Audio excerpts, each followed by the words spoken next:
मधुमक्खी पालन करके कई लोग अच्छी कमाई कर रहे हैं। मधुमक्खी पालन कम लागत में अच्छा मुनाफा देने वाला व्यवसाय है और जो किसान मधुमक्खी पालन व्यवसाय शुरू करना चाहते हैं तो खेत की मेड़ों पर और तालाबों के किनारे आसानी से किया जा सकता है। और जिन किसानों की जोत छोटी है वे खेती बाड़ी के साथ साथ मधुमक्खी पालन व्यवसाय को कर सकते हैं। तो आप किस प्रकार से करें मधुमक्खी पालन, इस बारे में जानकारी दे रहे हैं विषय विशेषज्ञ डॉक्टर हरीश शर्मा।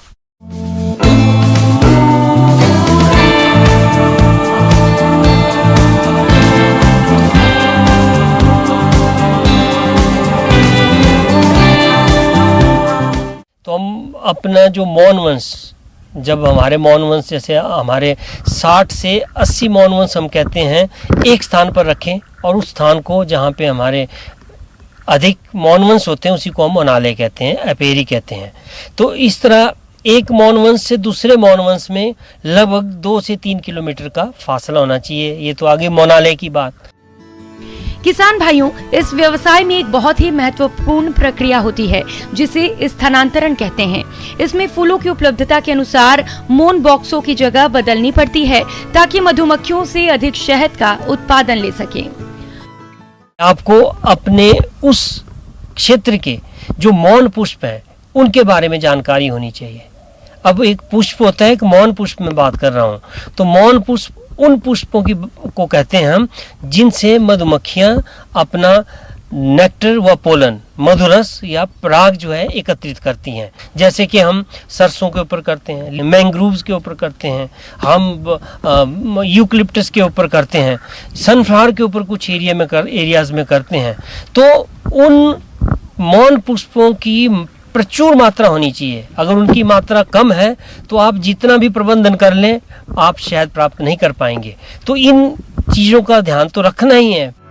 मौन पालन व्यवसाय में बॉक्सों की देखरेख ठीक से करना जरूरी है। अगर इस समय देखरेख में थोड़ी सी भी लापरवाही की तो व्यवसाय में घाटा हो सकता है।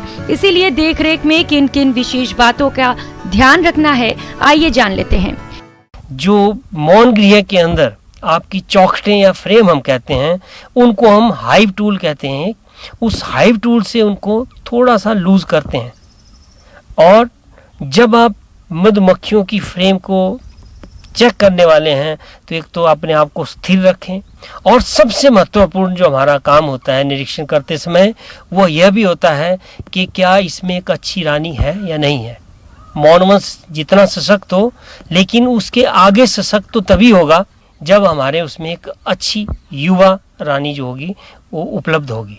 और साथ ही साथ रानी की कार्यकुशलता जो है वो हम देखते हैं अंडों से, ब्रूड से। तो जो ब्रूड है वो जिस भी फ्रेम पे आप देख रहे हैं वो स्कैटर्ड, बिखरा हुआ नहीं होना चाहिए। साथ ही साथ अगर अंडे दिख रहे हैं तो अंडे एक ही डायरेक्शन में और एक साथ सभी के सभी कोस्ट में होने चाहिए। अन्यथा जो रानी है वो बूढ़ी हो चली है, उस रानी को बदलने की आवश्यकता है। और हर एक फ्रेम को आराम से उठा करके ऊपर जब आप निकालेंगे तो उसमें आप देखेंगे कि उसमें पराग कितना है, उसमें शहद है तो शहद कितना है, अगर शिशु हैं तो क्या उसमें अंडे हैं, क्या उसमें शिशु हैं, और या बंद ब्रूड जिसको कहते हैं हम किस अवस्था में है वो आपने देखना है।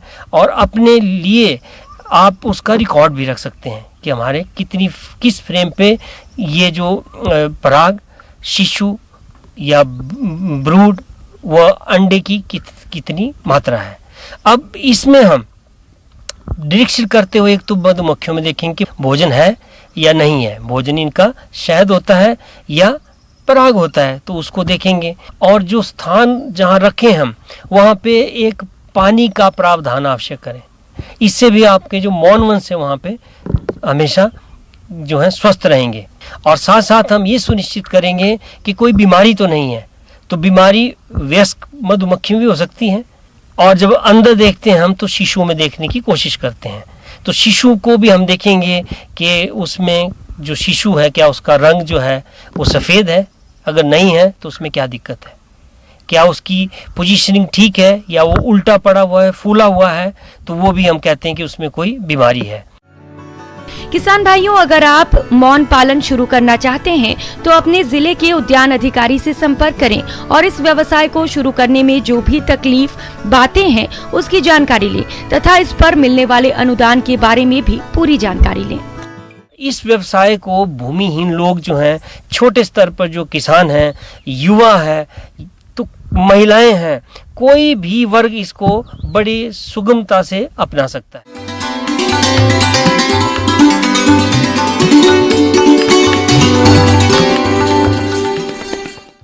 अन्नदाता हेल्पलाइन निशुल्क फोन संपर्क सेवा के माध्यम से आपके द्वारा पूछे गए प्रश्नों में से एक या दो महत्वपूर्ण प्रश्न को हम अपने कार्यक्रम में शामिल करते हैं और इसी के तहत आज किसान का सवाल और उसका जवाब कुछ इस प्रकार है। अन्नदाता निशुल्क फोन संपर्क सेवा के माध्यम से पूछे गए प्रश्नों में से आज हमने जिस प्रश्न को कार्यक्रम में शामिल किया है उससे पूछा है ग्राम सिलाना, जिला धौलपुर के कृषक गणेश राम ने। ये पान बरेजा में कीट और रोग नियंत्रण के बारे में जानकारी चाहते हैं। तो गणेश राम जी, आपकी जानकारी के लिए प्रस्तुत है कार्यक्रम का ये अंश।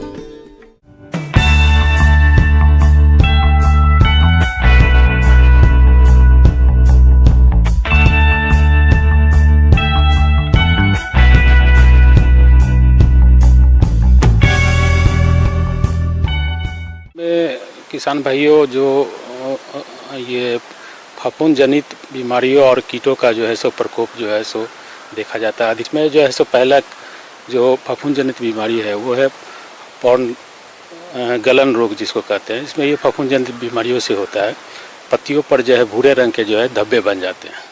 तना गलन रोग ये भी फफूंद जनित रोग है। इससे पौधों की जड़ों के ऊपर तने वाले भाग पर सड़न शुरू हो जाती है।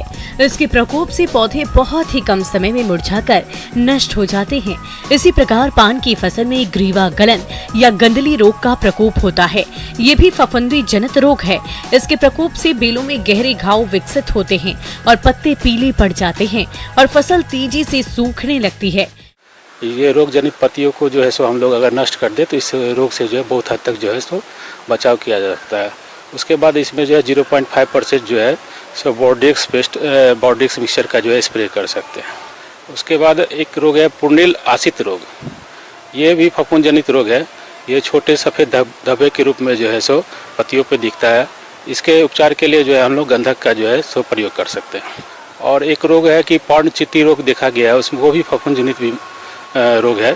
इसके लिए जो है सो छोटे जो है काले धब्बे के रूप में जो है सो ये दिखता है पत्तियों पे। इसके उपचार के लिए जो है बेविस्टिन जो है हम लोग 2 ग्राम जो है सो प्रति लीटर पानी में घोल बना के जो है स्प्रे कर सकते हैं। उसके अलावा जो पान के फसल में कुछ कीटों का प्रकोप देखा गया है। सफेद मक्खी कीट, ये कीट भी पान की पत्तियों का रस चूसती है। इसके प्रकोप से पान बेल का विकास रुक जाता है और पत्ते हरी माहीन होकर बेकार हो जाते हैं। बीटल बाइन बग, ये कीट जून से अक्टूबर माह के मध्य दिखाई देता है। ये कीट पान के पत्तों को खाता है तथा पत्तों पर छिद्र बनाता है। ये पान की शिराओं के बीच के उत्तकों को खा जाता है, जिससे पत्तों में कुतलन या सिकुड़न आती है और अंत में बेल सूख जाती है। इन कीटों की रोकथाम के लिए नीम का तेल 5 मिलीलीटर प्रति लीटर पानी में घोलकर छिड़काव करें। साथ ही फसलों के बीच चिपचिपे प्रपंच लगा